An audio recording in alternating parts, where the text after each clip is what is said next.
बिस्मिल्लाहिर्रहमानिर्रहीम। अस्सलाम वालेकुम। लाखों करोड़ों दुरूदो सलाम मोहम्मद मुस्तफ़ा सल्लल्लाहु अलैहि वसल्लम और आले मोहम्मद पर। मैं हूँ उमर दराज गोंदल और आप मेरा यूट्यूब चैनल देख रहे हैं। नाज़रीन, अफ़गानिस्तान से दो बड़ी डेवलपमेंट्स हैं और ये दोनों बड़ी डेवलपमेंट्स तालिबान के लिए बड़े ख़तरे का बायस हैं। मैं आपको एक नाम बताना चाहता हूँ, आपको उससे अंदाज़ा हो जाएगा। सबसे पहला जो नाम है वो रशीद दोस्तम का है। आपको याद हो रशीद दोस्तम ने माजी के अंदर तालिबान के साथ क्या किया, फिर तालिबान ने उसको पकड़ने की कोशिश की लेकिन वो तालिबान के हाथ नहीं आया और वो फरार हो गया था। अब जब फरियाब सूबे के अंदर एक बगावत फूट पड़ी है और तालिबान आपस में ही लड़ पड़े हैं तो रशीद दोस्तम भी मैदान में आ गया है और रशीद दोस्तम ने उन जंगजुओं और बागियों की कमांड संभाल ली है। इसका क्या तालिबान के ऊपर असर पड़ने वाला है, रशीद दोस्तम का एजेंडा क्या है, कौन उसको पीछे से सपोर्ट कर रहा है, ये पहली बड़ी खबर है। और दूसरी बड़ी खबर हमारे पास ये है कि तालिबान को हम आपको फरियाब सूबे के मुतालिक तो बता रहे थे लेकिन बात सिर्फ फरियाब सूबे तक नहीं रही बल्कि बात उससे कहीं आगे निकलती हुई दिखाई दे रही है, जिसका मतलब ये है कि हाउस इन ऑर्डर नहीं है और बात तालिबान के हाथों से मुसलसल निकल रही है।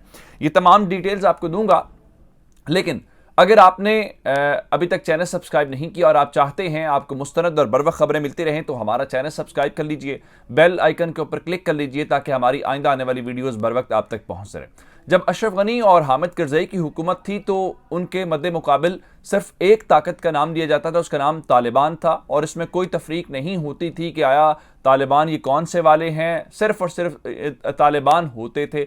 या फिर एक बात हमें सिर्फ कोयटा शूरा की बात सुनते थे, उसके अलावा कोई तकसीम की बात नहीं थी। लेकिन आजकल हमें मुख्तलिफ नई इस्लाहात, नई टर्म्स सुनने को मिल रही हैं, लेकिन आज जब तालिबान की बात की जाती है तो अफगानिस्तान के अंदर कहा जाता है पश्तून तालिबान, उज़्बेक तालिबान, हज़ारा तालिबान, ताजिक तालिबान, यानी कौन से तालिबान, मुख्तलिफ जो धड़े हैं उनकी बातें हो रही हैं। अब सबसे पहला काम शुरू हुआ फरियाब सूबे के अंदर जहां पे जो नॉन पश्तून तालिबान हैं यानी जो उज़्बेक हैं उन्होंने पश्तून तालिबान से बगावत कर दी और उनकी कमांड जो है मानने से इनकार किया, झंडा उतार दिया, गवर्नर को गिरफ्तार करने की कोशिश और वहां से लोग भागने की करते रहे जिसमें गवर्नर, पुलिस चीफ और इंटेलिजेंस चीफ ये सारे लोग शामिल थे। लेकिन मैंने आपको उस वक्त भी जब ये खबर दी थी मैंने आपको फरियाब सूबे की ज्योग्राफी बताई थी कि तुर्कमानिस्तान के बॉर्डर के साथ इसकी सारी सरहद लगती है और इसकी एक तरफ जो है वो जौज़जान सूबा है। और जौज़जान की जब हम बात करते हैं तो रशीद दोस्तम को आप इग्नोर नहीं कर सकते। बहरहाल वो इस वक्त मुल्क से बाहर जरूर है लेकिन उसका असर और रसूख भी है, एक बड़ा वॉरलॉर्ड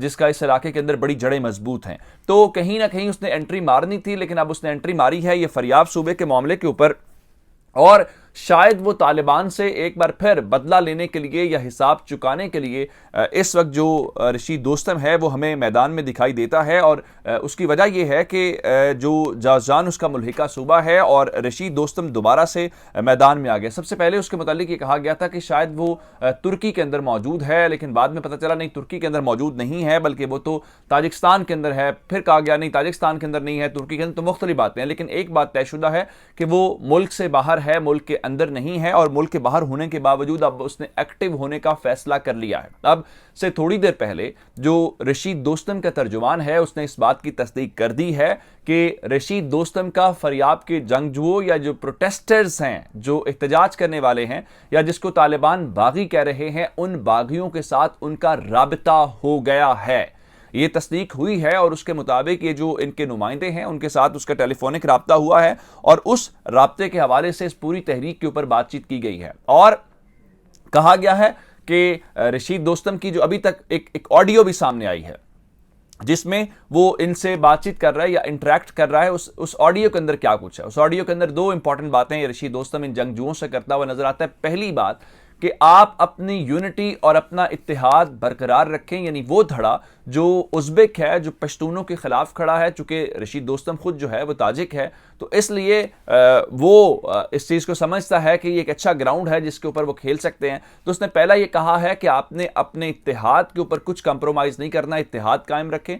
दूसरा, अपनी इस तहरीक को कंटिन्यू रखें, यानी इस तहरीक को यहाँ पे ख़त्म ना होने दें और अगर आपसे तालिबान तालिबान कहने को ये कह रहे हैं कि उन्होंने कंट्रोल हासिल कर लिया है, लेकिन ऑन ग्राउंड ऐसी बात नहीं है। क्लैशेस कल भी हुए, क्लैशेस आज भी चल रहे हैं। तो उसने ये दो बातें करके इस तहरीक को आगे लेके बढ़ने की बात की है, जिसका मतलब ये होगा कि अब उसके पास कोई लाइन ऑफ एक्शन या प्लान ऑफ एक्शन जरूर है, या वो इसको एक बढ़ावा जरूर देना चाहेगा, क्योंकि उसके पास भी तालिबान के साथ फिर हिसाब चुकाने का हिसाब बराबर होता हुआ नजर आ रहा है। अब मैंने आपको जिस तरह से बताया कि अगर आप फरियाब सूबे को देखेंगे, तुर्कमानिस्तान के बॉर्डर के ऊपर लगता है, उसकी एक जानिब जौजान है जो रशीद दोस्तम का इलाका है, और दूसरी जानिब उसके हरात सूबा है। और हरात सूबे से जब आप पहुंचेंगे तो इसका मतलब ये होगा कि आप ईरान बॉर्डर के करीब पहुंच जाएंगे। और इसके साथ दरमियान में हरात के और दूसरा फरियाब के एक सूबा और आता है, उसका नाम बगदीस है।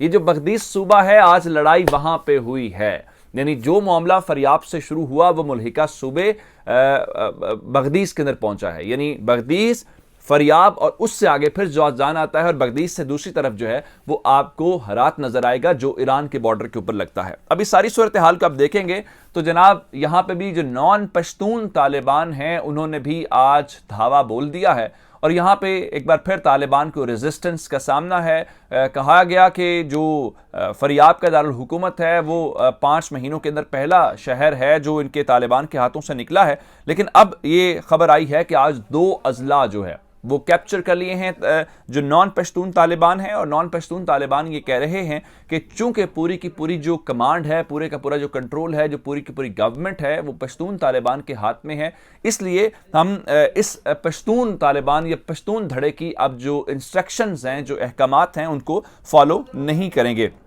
मैं इस सिलसिले में आपको मजीद जो अपडेट्स देना चाहता हूं वो ये है कि 2 अजला यानी 2 शहरों की बात नहीं कर रहा। जो हम फरियाब सूबे की बात कर रहे थे, फरियाब सूबे के अंदर उसका कैपिटल था, यानी उसका एक शहर की बात कर रहे थे, लेकिन जब हम बदगीस सूबे की बात कर रहे हैं तो बदगीस सूबे के अंदर 2 डिस्ट्रिक्ट्स हैं, 2 अजला हैं। और जाहिर बात है जिले का जाने का मतलब ये होता है कि बड़े पैमाने के ऊपर बगावत है और एक मुनज़्ज़म बगावत है जिसको वो फेस कर रहे हैं। मैं आपको बताना चाहता हूं कि अब कमारी नामी ये पहला डिस्ट्रिक्ट है, और दूसरे डिस्ट्रिक्ट के अंदर हमें बताया गया कदिस नामी डिस्ट्रिक्ट है। ये दोनों डिस्ट्रिक्ट जो हैं वो तालिबान के हाथों से निकल के अब जो दूसरे नॉन पश्तून तालिबान हैं उनके हाथ में चले गए हैं। अब इस बार तालिबान को जो सबसे बड़ा थ्रेट है, चलिए अगर हम देखते थे शिमाली इत्तेहाद वालों के सारे इलाके उसके करीब करीब जो है, हम ये देखते थे कि वो एक मुख्तलिफ धड़ा था, यानी वो तालिबान का धड़ा नहीं था, तो आप तालिबान को उसकी नाम के ऊपर मुत्तहिद कर रहे थे। अब ये जो इस वक्त लड़ाई है, ये जो जंग है जिसको क्यास आप कह रहे हैं, ये विद इन तालिबान रैंक्स है, यानी तालिबान के बाहर नहीं है, ये तालिबान की आपस में तकसीम है, और इस तकसीम को रोकना मुश्किल होता जा रहा है। यानी आपने एक शहर के अंदर मामला देखा, एक जिले से दूसरे सूबे के अंदर पहुंचा, सूबे से 2 जिले चले गए। अब करते करते बात किसी वक्त ये खबर कोई अगर आ गई कि भाई जिला तो एक अलग बात है, अब तो कुछ पूरा सूबा हाथ से निकल गया है, तो फिर तालिबान को ये यूनिटी गवर्नमेंट, ये रिट कायम करना बहुत मुश्किल हो जाएगा। और तालिबान अवामी सतह पे पब्लिकली खामोश हैं, कोई कॉमेंट नहीं कर रहे, लेकिन बहरहाल खबरें तो लोगों तक पहुंच रही हैं, लोगों तक मालूमात तो पहुंच रही हैं कि हो उनके खिलाफ क्या आ रहा है। ये अब तक की अपडेट्स थी। मुझे उमर दराज गोंदल को फेसबुक, ट्विटर, इंस्टाग्राम के ऊपर फॉलो कर सकते हैं। मेरा यूट्यूब चैनल सब्सक्राइब कीजिएगा। आपकी समातों का बहुत शुक्रिया। खुदा हाफिज़।